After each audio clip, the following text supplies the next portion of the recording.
Exodus 13. The Lord said to Moses, Consecrate to me all the firstborn. Whatever is the first to open the womb among the people of Israel, both of man and of beast, is mine. Then Moses said to the people, Remember this day in which you came out from Egypt, out of the house of slavery. For by a strong hand the Lord brought you out from this place. No leavened bread shall be eaten. Today, in the month of Abib, you are going out. And when the Lord brings you into the land of the Canaanites, the Hittites, the Amorites, the Hivites, and the Jebusites, which he swore to your fathers to give you, a land flowing with milk and honey, you shall keep this service in this month. 7 days you shall eat unleavened bread, and on the seventh day there shall be a feast to the Lord. Unleavened bread shall be eaten for 7 days. No leavened bread shall be seen with you, and no leaven shall be seen with you in all your territory. You shall tell your son on that day, it is because of what the Lord did for me when I came out of Egypt. And it shall be to you as a sign on your hand, and as a memorial between your eyes, that the law of the Lord may be in your mouth. For with a strong hand the Lord has brought you out of Egypt. You shall therefore keep this statute at its appointed time from year to year. When the Lord brings you into the land of the Canaanites, as he swore to you and your fathers, and shall give it to you, you shall set apart to the Lord all that first opens the womb. All the firstborn of your animals that are males shall be the Lord's. Every firstborn of a donkey you shall redeem with a lamb. Or if you will not redeem it, you shall break its neck. Every firstborn of man among your sons you shall redeem. And when in time to come your son asks you, What does this mean? You shall say to him, By a strong hand the Lord brought us out of Egypt from the house of slavery. For when Pharaoh stubbornly refused to let us go, the Lord killed all the firstborn in the land of Egypt, both the firstborn of man and the firstborn of animals.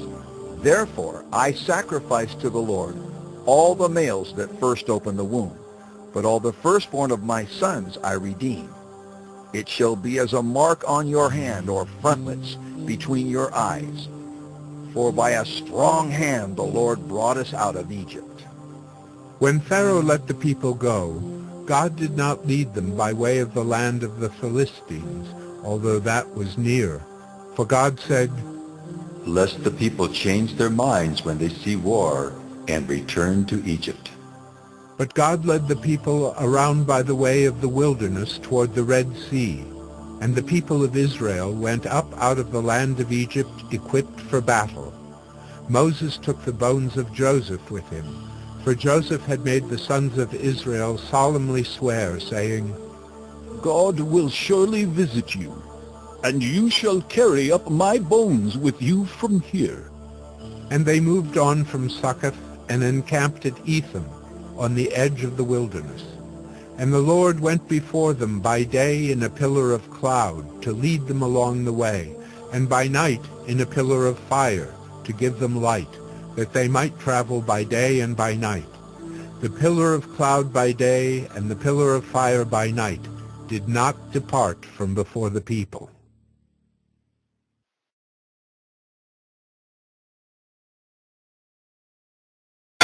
Exodus 14.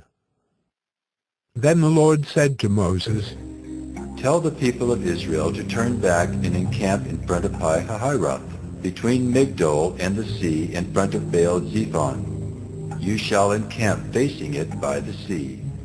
For Pharaoh will say of the people of Israel, They are wandering in the land. The wilderness has shut them in. And I will harden Pharaoh's heart, and he will pursue them. And I will get glory over Pharaoh and all his host. And the Egyptians shall know that I am the Lord. And they did so. When the king of Egypt was told that the people had fled, the mind of Pharaoh and his servants was changed toward the people. And they said, What is this we have done, that we have let Israel go from serving us? So he made ready his chariot and took his army with him. and took 600 chosen chariots and all the other chariots of Egypt with officers over all of them. And the Lord hardened the heart of Pharaoh, king of Egypt, and he pursued the people of Israel while the people of Israel were going out defiantly. The Egyptians pursued them, all Pharaoh's horses and chariots and his horsemen and his army, and overtook them and camped at the sea by Pi-hahiroth in front of Baal-zephon. When Pharaoh drew near, the people of Israel lifted up their eyes, and behold, the Egyptians were marching after them, and they feared greatly. And the people of Israel cried out to the Lord. They said to Moses, "Is it because there are no graves in Egypt that you have taken us away to die in the wilderness? What have you done to us in bringing us out of Egypt? Is not this what we said to you in Egypt? Leave us alone that we may serve the Egyptians.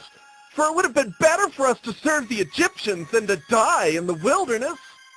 And Moses said to the people, Fear not, stand firm, and see the salvation of the Lord, which he will work for you today.